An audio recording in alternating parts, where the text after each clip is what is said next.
प्रधानमंत्री नरेंद्र मोदी आज फिनटेक से संबंधित global thought leadership platform infinity forum के दूसरे संस्करण को वीडियो कॉन्फ्रेंसिंग के माध्यम से करेंगे संबोधित। कार्यक्रम में विदेशी विश्वविद्यालयों के कुलपति और विदेशी दूतावासों के प्रतिनिधि भी होंगे शामिल।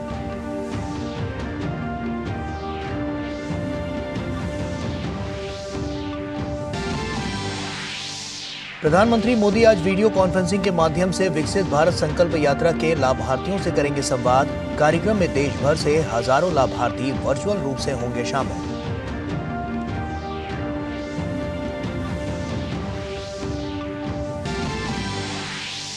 उपराष्ट्रपति जगदीप धनखड़ आज राजस्थान के बांसवाड़ा, उदयपुर और जयपुर का करेंगे दौरा।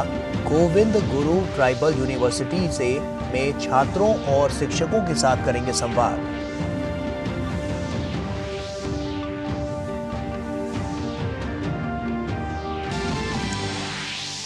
मौसम विभाग ने रविवार तक केरल, तमिलनाडु और पुडुचेरी में फिर वर्षा की जताई संभावना। पंजाब, हरियाणा, पूर्वी उत्तर प्रदेश, बिहार के अलग अलग इलाकों में 2 दिनों तक घना कोहरा छाए रहने का भी अनुमान।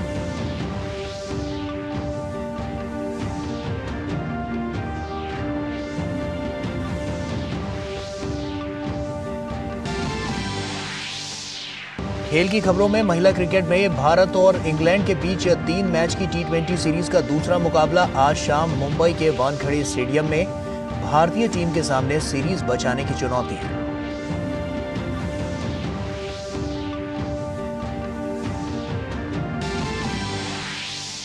और मलेशिया में खेले जा रहे पुरुषों के जूनियर हॉकी विश्व कप में आज भारत का सामना कनाडा से। नॉकआउट में पहुंचने के लिए कनाडा को हराना होगा बड़े अंतर से। नमस्कार, आप देख रहे हैं डीडी न्यूज। आपके साथ मैं हूं गौरव श्रीवास्तव। प्रधानमंत्री नरेंद्र मोदी आज वीडियो कॉन्फ्रेंसिंग के माध्यम से प्रमुख वित्तीय प्रौद्योगिकी सम्मेलन इन्फिनिटी फोरम 2.0 को संबोधित करेंगे। भारत सरकार के तत्वाधान में अंतर्राष्ट्रीय वित्तीय सेवा केंद्र प्राधिकरण और गिफ्ट सिटी इसकी मेजबानी करेंगे। वाइब्रेंट गुजरात ग्लोबल समिट 2024 के पूर्ववर्ती कार्यक्रम के रूप में इन्फिनिटी फोरम 2.0 सम्मेलन ऑनलाइन और ऑफलाइन हाइब्रिड स्वरूप में आयोजित होगा। इन्फिनिटी फोरम वित्तीय सेवाओं का वैश्विक मंच है, जहां प्रगतिशील विचार, सामायिक समस्याओं, विश्व भर से नवाचार प्रौद्योगिकियों की खोज की जाती है, चर्चा की जाती है और समाधान और अवसरों में बदला जाता है। फोरम में 300 से अधिक CXO की भागीदारी होगी। इसमें भारत तथा अमेरिका, ब्रिटेन, सिंगापुर, दक्षिण अफ्रीका, संयुक्त अरब अमीरात, ऑस्ट्रेलिया और जर्मनी सहित 20 से अधिक देशों के वैश्विक दर्शकों की मजबूत ऑनलाइन भागीदारी होगी। इस कार्यक्रम में विदेशी विश्वविद्यालयों के कुलपति और विदेशी दूतावासों के प्रतिनिधि भी शामिल होंगे। और आइए अब बात करते हैं विकसित भारत संकल्प यात्रा की।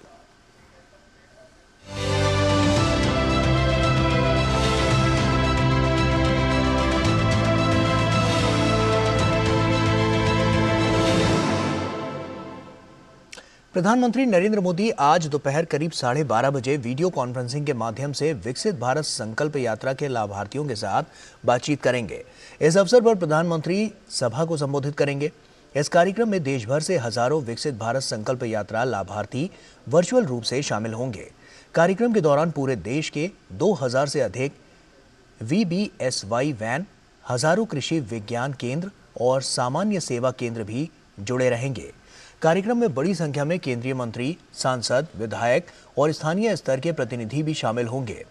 विकसित भारत संकल्प यात्रा पूरे देश में सरकार की प्रमुख योजनाओं के 100% पूरे करने के लक्ष्य के साथ जारी है, ताकि सभी लक्षित लाभार्थियों तक समयबद्ध तरीके से इन योजनाओं का लाभ पहुंचना सुनिश्चित किया जा सके।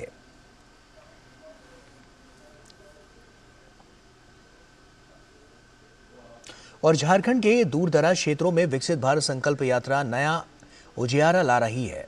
रामगढ़ में पतरातू प्रखंड क्षेत्र के इमलीगाछ ग्राम पंचायत भवन में लोगों को केंद्र सरकार की कल्याणकारी योजनाओं की जानकारी दी गई। इस मौके पर ड्रोन से दवा छिड़काव के बारे में भी ग्रामीणों को विशेष रूप से बताया गया। झारखंड के रामगढ़ के पतरातू प्रखंड क्षेत्र के इमलीगाछ ग्राम पंचायत भवन में विकसित भारत संकल्प यात्रा के तहत LED जागरूकता रथ का आगमन स्थानीय लोगों के लिए बिल्कुल नई चीज थी। गांव पंचायत में विकास की अलग जगाने की इस यात्रा का ग्रामीणों ने खुले मन से स्वागत किया और एलईडी जागरूकता रथ के माध्यम से केंद्र सरकार की जन कल्याणकारी योजनाओं से रूबरू हुए। इस मौके पर ड्रोन से दवा छिड़काव के बारे में ग्रामीणों को विशेष रूप से बताया गया। अभी ड्रोन के माध्यम से कृषि में यह क्रांतिकारी कदम है कि ड्रोन के माध्यम से डीटीटी का छिड़काव किया जा रहा है और यूरिया डीएपी का छिड़काव खेतों में किया जाएगा, जो बहुत ही कम समय में कम लागत में एफिशिएंट तरीके से होगा। कृषि कार्यों में ड्रोन तकनीक के उपयोग की बातें जानकर ग्रामीणों में इसको लेकर काफी रुचि बढ़ी है। स्थानीय मुखिया चंद्रावती ठाकुर ने भी विकसित भारत संकल्प यात्रा की सराहना करते हुए भरोसा जताया कि ड्रोन तकनीक पैदावार बढ़ाने में मददगार साबित होगा। यहाँ गाड़ी यात्रा चल रही है, इसमें सभी चीज़ का लाभ मिल रहा है। ड्रोन चल रहा है खेती कृषि के लिए और सभी योजनाओं का लाभ लेने के लिए यहाँ विकास के लिए यात्रा गाड़ी चला रही है। एलईडी जागरूकता रथ से स्थानीय लोगों को जन कल्याण से जुड़ी केंद्र प्रायोजित योजनाओं की भी जानकारी दी गई। इस दौरान कई लाभार्थियों ने अनुभव भी साझा किए। लाभुक प्रमिला देवी, अंजलि शर्मा और रुबीना खातून ने बताया कि केंद्र सरकार की योजनाओं से उनके जीवन में सुखद बदलाव आया है, जिसके लिए उन्होंने प्रधानमंत्री नरेंद्र मोदी को धन्यवाद दिया। विकास के लिए हम राशन कार्ड से राशन मिलता है, उज्ज्वला गैस मिला है और बहुत सा लाभ मिल रहा है। इसके लिए मोदी सरकार को धन्यवाद।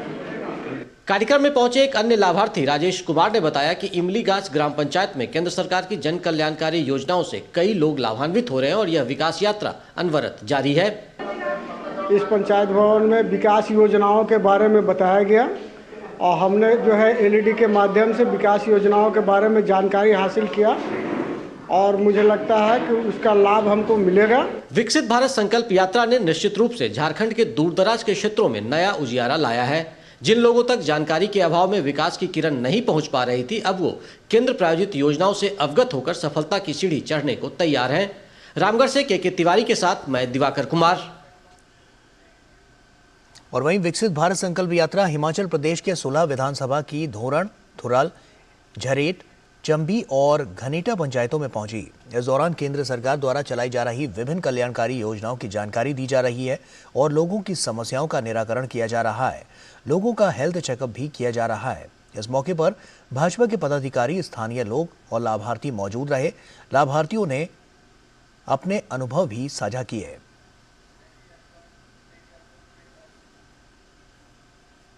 मुझे मोदी जी की सरकार से 12,000 रुपया टॉयलेट के लिए मिला हुआ है। मैं मोदी जी का हार्दिक दोनों हाथ से नमस्कार करती हूँ। हमें 2,000 रुपये मिलता है, इससे हमें बहुत सुविधा मिली है और हमें खेती बाड़ी का काम हो जाता है, औजार वगैरह खरीद लेते हैं। मोदी जी ने हमें गैस कनेक्शन दिए हैं उस योजना के। पहले हमें जंगल जाना पड़ता था, वहाँ से लकड़ी इकट्ठी करनी पड़ती थी, लानी पड़ती थी। हमारा समय वहाँ पर बहुत खराब होता था। पहले हमें जंगल को जाना पड़ता था, वहाँ से लकड़ी लेके आना पड़ता था। उससे हमारा बहुत ज़्यादा टाइम खराब होता था।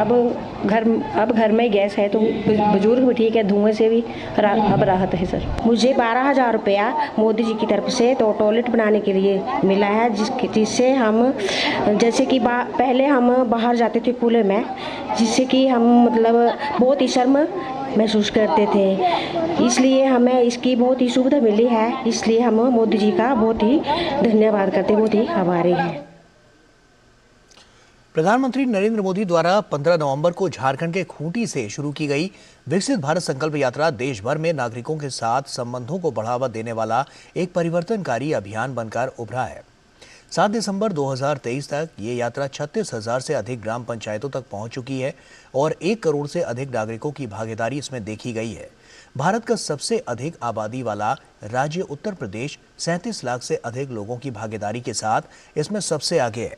इसके बाद महाराष्ट्र में 12,07,000 और गुजरात में 11,58,000 लोगों ने भाग लिया। इस यात्रा को जम्मू कश्मीर में भी जोश भरा स्वागत मिला है, जहां से अब तक 9 लाख से अधिक लोग इसमें हिस्सा ले चुके हैं। संकल्प यात्रा के पहले सप्ताह के दौरान 5 लाख नागरिकों की भागीदारी देखी गई।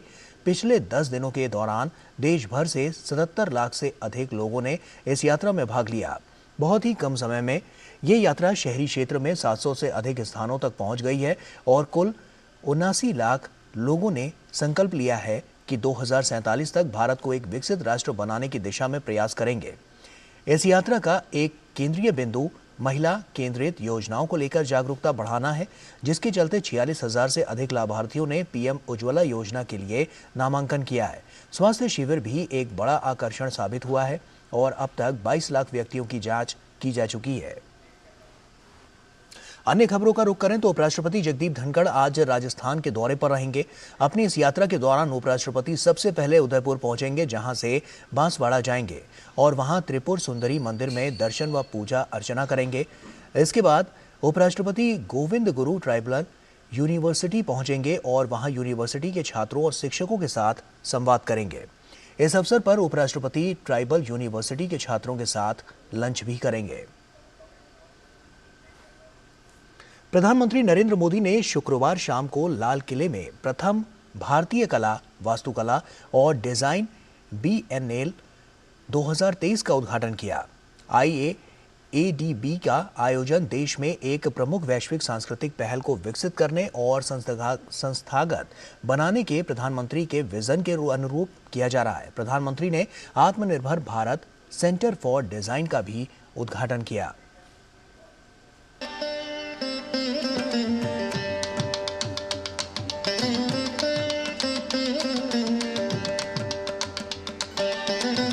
ये समारोह दरअसल भारतीय कला, वास्तुकला और डिजाइन के भव्य उत्सव की शुरुआत है। प्रधानमंत्री नरेंद्र मोदी ने राजधानी दिल्ली स्थित लाल किले के प्रांगण में प्रथम भारतीय कला, वास्तुकला और डिजाइन बिएनाले 2023 का शुभारंभ किया। 9 से 15 दिसंबर तक चलने वाले इस समारोह में रोजाना अलग अलग थीम पर आधारित प्रदर्शनियां लगाई जाएंगी। शुभारंभ समारोह को संबोधित करते हुए पीएम मोदी ने भारतीय कला और शिल्प की शानदार परंपरा को सराहा। पीएम ने कहा कि आज भी भारत की संस्कृति और हमारी प्राचीन धरोहरें पूरी दुनिया के पर्यटकों को आकर्षित करती हैं। पीएम ने कहा कि आज देश विरासत पर गर्व की भावना लेकर अपने उस गौरव को फिर से आगे बढ़ा रहा है। पीएम ने देश की विविधता का जिक्र करते हुए कहा कि ये हमें आपस में जोड़ती है। हम अपना पराया की सोच से जीने वाले लोग नहीं, हम स्वयं की जगह वयम की आस्था रखने वाले लोग, हम सेल्फ की जगह यूनिवर्स की बात करने वाले लोग। आज जब भारत दुनिया की बड़ी अर्थव्यवस्था बनकर उभर रहा है, तो पूरा विश्व इसमें अपने लिए बेहतर भविष्य देख रहा है। जैसे भारत के इकोनॉमिक ग्रोथ से पूरे विश्व की प्रगति जुड़ी है, जैसे आत्मनिर्भर भारत के हमारे विजन में पूरे विश्व के लिए नए अवसर जुड़े हैं, वैसे ही आर्ट और आर्किटेक्चर जैसे क्षेत्रों में भी भारत के पुनरोदय से, भारत के सांस्कृतिक उत्थान से पूरे विश्व के हित जुड़े हैं। प्रधानमंत्री मोदी ने लाल किले पर आत्मनिर्भर भारत सेंटर फॉर डिजाइन का भी उद्घाटन किया। ये केंद्र वोकल फॉर लोकल के विजन को मजबूती प्रदान करते हुए नए डिजाइन और नवाचारों के साथ कारीगर समुदायों को सशक्त बनाएगा। पीएम ने कहा कि इस पहल से बहुत लाभ होगा। ये सेंटर भारत की यूनिक और रेयर क्राफ्ट्स को, दुर्लभ कलाओं को आगे बढ़ाने के लिए मंच देगा। ये कारीगरों और डिजाइनर्स को साथ लाने, मार्केट से इसे उन्हें इनोवेशन करने में मदद करेगा। इससे कारीगरों को डिजाइन डेवलपमेंट की भी जानकारी मिलेगी और वो डिजिटल मार्केटिंग में भी पारंगत होंगे। और हम जानते हैं भारतीय शिल्पियों में इतनी प्रतिभा है कि आधुनिक जानकारी और संसाधनों के साथ वो पूरी दुनिया में अपनी छाप छोड़ सकते हैं। शुभारंभ समारोह के दौरान पीएम मोदी ने स्मारक डाक टिकट भी जारी किया। पीएम ने कहा कि आज आजादी के अमृतकाल में भारत सांस्कृतिक समृद्धि के नए आयाम गढ़ रहा है, इसके लिए ठोस प्रयास कर रहा है। प्रधानमंत्री ने कहा कि आज भारत जब दुनिया की बड़ी अर्थव्यवस्था बनकर उभरा है, तो पूरा विश्व इसमें अपनी संभावनाएं देख रहा है। आर्ट, आर्किटेक्चर और कल्चर तभी फलते फूलते हैं जब समाज में विचारों की स्वतंत्रता होती है, अपने ढंग से काम करने की आजादी मिलती है। डिबेट और डायलॉग की इस परंपरा से डाइवर्सिटी अपने आप पनपती है। इसलिए आज भी हमारी सरकार जब कल्चर की बात करती है तो हम हर तरह की विविधता का स्वागत भी करते हैं, उसे सपोर्ट भी करते हैं। देश के अलग अलग राज्यों और शहरों में G20 के आयोजन के जरिए हमने अपनी इस विविधता को दुनिया के सामने शोकेस किया। प्रथम भारतीय कला, वास्तुकला और डिजाइन बिएनाले 2023 कलाकारों, वास्तुकारों, डिजाइनरों, फोटोग्राफरों, संग्राहकों, कला पेशेवरों और आम लोगों के बीच अहम सेतु के तौर पर काम करेगा। इस पहल से सांस्कृतिक संवाद भी मजबूत होगा। देश की कला, वास्तुकला और डिजाइन के लिए भी ये एक शानदार मंच है। 115 दिनों तक आम जनता भी इस प्रदर्शनी का दीदार कर सकती है, जिसमें उन्हें भारतीय कला, वास्तुकला और एक से बढ़कर एक डिजाइन देखने को मिलेंगे। कैमरामैन RK के साथ गिरीश निशाना, DD न्यूज, दिल्ली। और वक्त यहाँ पर एक छोटे से ब्रेक का है, जल्द लौटते हैं। मेरा काम वाइंडिंग का है, रिपेयरिंग का करता हूँ, मजदूरी का लाइन है। अब आज तो मेरा शरीर काम कर रहा है, कल मेरा शरीर नहीं काम करेगा तो मुझे कौन सपोर्ट करेगा। पेंशन नहीं है तो जीवन नहीं है। फिर ये ऐसा है जैसे शरीर के अंदर खून का होना, अगर खून नहीं है तो शरीर बेकार है। NPS में जो मेरी आमदनी है उसमें मैं थोड़ा थोड़ा जमा कर लेता हूँ और मुझे पूरा यकीन भी है कि मेरा बुढ़ापा सही कटेगा पेंशन के थ्रू। अपने बेहतर कल को सुनिश्चित करने के लिए NPS जरूरी है। ब्रेक के बाद एक बार फिर से आप सभी का स्वागत है। पश्चिम बंगाल से भारतीय जनता पार्टी के सांसद लॉकेट चटर्जी ने लोकसभा से निष्कासित TMC सांसद महुआ मोइत्रा पर महिला कार्ड खेलने का आरोप लगाया है। बीजेपी सांसद ने कहा है कि महुआ के साथ कांग्रेस इसलिए खड़ी नजर आ रही है क्योंकि इंडी गठबंधन में बिखराव को वो रोकना चाहते हैं, लेकिन ये इंडी गठबंधन 1 महीने में खत्म हो जाएगा। आइए देखते हैं बीजेपी सांसद लॉकेट चटर्जी से DD न्यूज की ये खास बातचीत। बंगाल से भारतीय जनता पार्टी की सांसद लॉकेट चटर्जी महुआ मोइत्रा के सवाल पर हमारे साथ बातचीत के लिए मौजूद हैं। मैम, महुआ बाहर निकली, उन्होंने कहा कि एक विमेन को परेशान किया जा रहा है, जानबूझकर निष्कासित किया गया है। बंगाल में तो एवरीडे वुमेन को परेशान किया जाते हैं। बंगाल में तो एवरीडे वुमेन के ऊपर अत्याचार होते हैं, रेप होते हैं। एक महिला मुख्यमंत्री होने के बावजूद भी सब वुमेन्स का वस्त्रहरण होता है। वस्त्रहरण का वीडियो भी पुलिस के सामने होता है, वायरल होता है। उसके बाद भी ये लोग कुछ नहीं करते। अचानक इन्होंने महिला विक्टिम कार्ड यहाँ पे प्ले किया।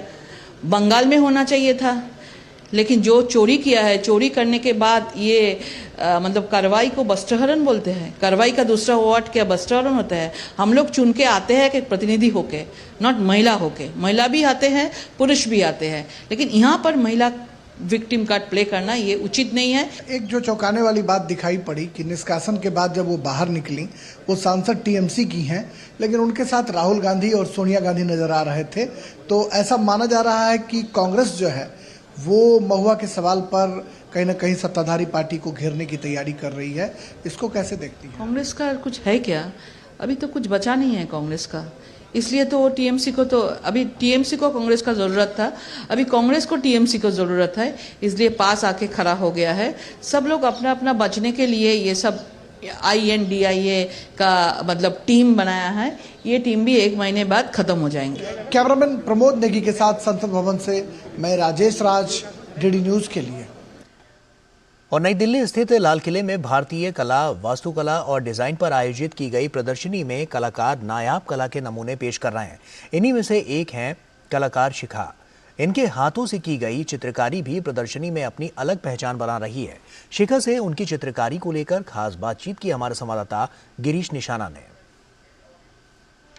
संस्कृति मंत्रालय द्वारा आयोजित इस प्रदर्शनी में एक से बढ़कर एक कला देखने को मिल रही हैं। शिखा जी हमारे साथ हैं जो अपनी कारीगरी का हुनर दिखा रही हैं। यहाँ पे मैम, क्या दिखाने का प्रयास किया आपने?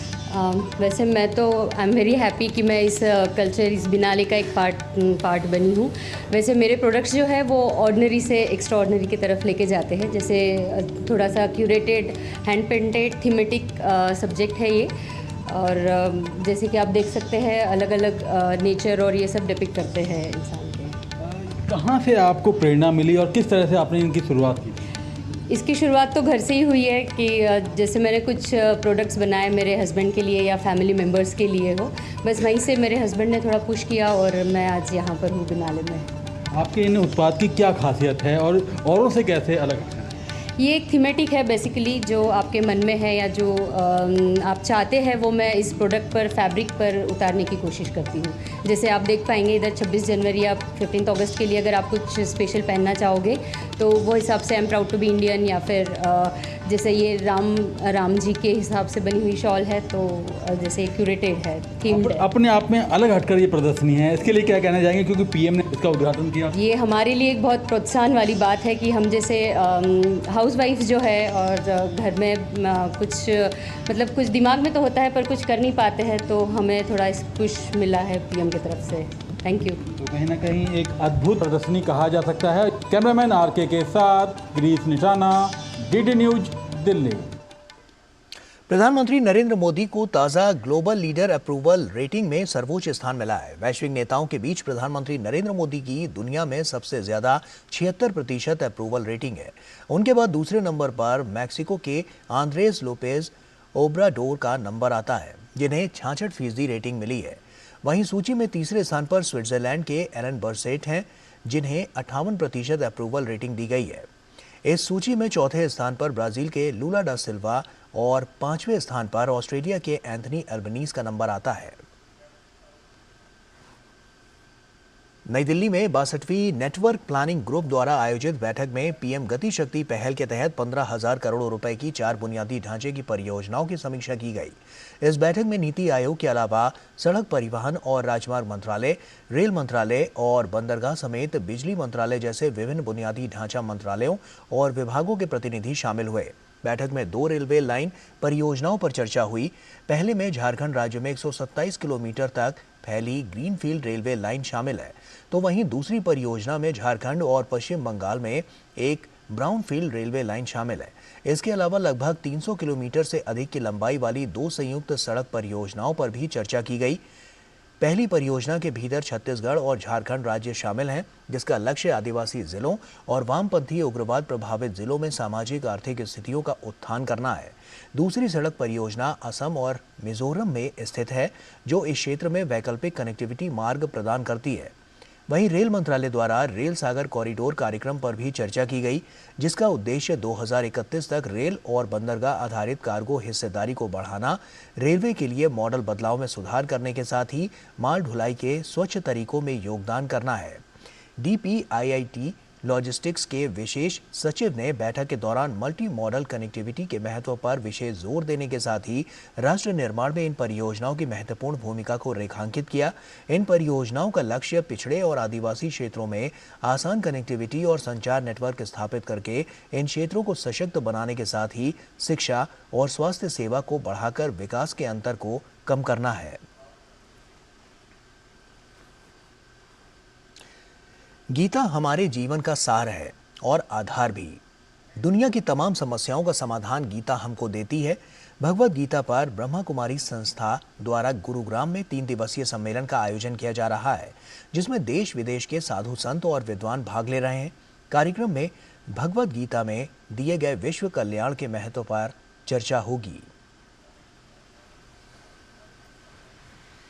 भारत और इंग्लैंड की महिला क्रिकेट टीम के बीच 3 मैच की T20 सीरीज का दूसरा मुकाबला आज मुंबई के वानखेड़े स्टेडियम में खेला जाएगा। सीरीज का पहला मुकाबला इंग्लैंड के नाम रहा था। ऐसे में भारतीय टीम के सामने दूसरे T20 को हर हाल में जीतने की चुनौती है। वैसे भारतीय टीम का पहले मैच में प्रदर्शन काफी निराशाजनक रहा था। बल्लेबाजी और गेंदबाजी दोनों में टीम को सुधार करने की जरूरत है। शफाली वर्मा को छोड़ दिया जाए तो बाकी सभी बल्लेबाज फ्लॉप रहे थे। गेंदबाजी में रेणुका सिंह को छोड़कर बाकी किसी ने भी प्रभावित नहीं किया। वहीं इंग्लैंड की टीम ने अपने परफॉर्मेंस को बनाकर रखा। टीम की बल्लेबाजी और गेंदबाजी दोनों काफी मजबूत है। ऐसे में टीम अपना प्रदर्शन बरकरार रखना चाहेगी। और मलेशिया में खेले जा रहे पुरुषों के जूनियर हॉकी विश्व कप में भारत आज अपने आखिरी ग्रुप दौर के मुकाबले में कनाडा से भिड़ेगा। भारतीय टीम ने इस प्रतियोगिता में कोरिया को हराकर शानदार शुरुआत की थी, लेकिन इसके बाद टीम को स्पेन के हाथों हार झेलनी पड़ी। ऐसे में टीम को नॉकआउट में पहुंचने के लिए कनाडा की टीम को बड़े अंतर से हराना होगा। वहीं कनाडा की बात करें तो इस टीम को अपने पहले दोनों मुकाबलों में हार मिली है। स्पेन के वेलेंसिया में 15 दिसंबर से खेली जाने वाली 5 देशों की प्रतियोगिता के लिए भारतीय महिला हॉकी टीम के 22 सदस्यीय दल की घोषणा की गई है। इस प्रतियोगिता में भारतीय टीम की कमान गोलकीपर सविता पूनिया के कंधों पर रहेगी। भारत के अलावा टूर्नामेंट में आयरलैंड, जर्मनी, स्पेन और बेल्जियम की टीमें हिस्सा लेंगी। अगले साल 13 जनवरी से शुरू होने वाले FIH hockey Olympic qualifier Ranchi 2024 से पहले ये टूर्नामेंट तैयारी के लिहाज से काफ़ी अहम माना जा रहा है। इस टूर्नामेंट के लिए वंदना कटारिया को टीम का उप कप्तान बनाया गया है। और अंडर 19 क्रिकेट एशिया कप में भारतीय टीम ने जीत के साथ अपने अभियान की शुरुआत की। भारतीय टीम ने अफगानिस्तान को 7 विकेट से हराया। अफगानिस्तान ने पहले बल्लेबाजी करते हुए भारत के सामने जीत के लिए 174 रनों का लक्ष्य रखा। भारत ने टॉस जीतकर पहले गेंदबाजी का फैसला किया। अफगानिस्तान की टीम निर्धारित 50 ओवर में 173 रन बनाकर आउट हुई। भारत की तरफ से नमन तिवारी ने 2 विकेट लिए। जवाब में भारतीय टीम ने 38वें ओवर में 3 विकेट के नुकसान पर ही लक्ष्य हासिल कर लिया। भारत की तरफ से अर्शिन कुलकर्णी ने 70 रनों की नाबाद पारी खेली, वहीं मुशीर खान ने नाबाद 48 रन बनाए। और इसी के साथ फिलहाल इस बुलेटिन में इतना ही। मुझे और मेरी पूरी टीम को दीजिए इजाजत। नमस्कार।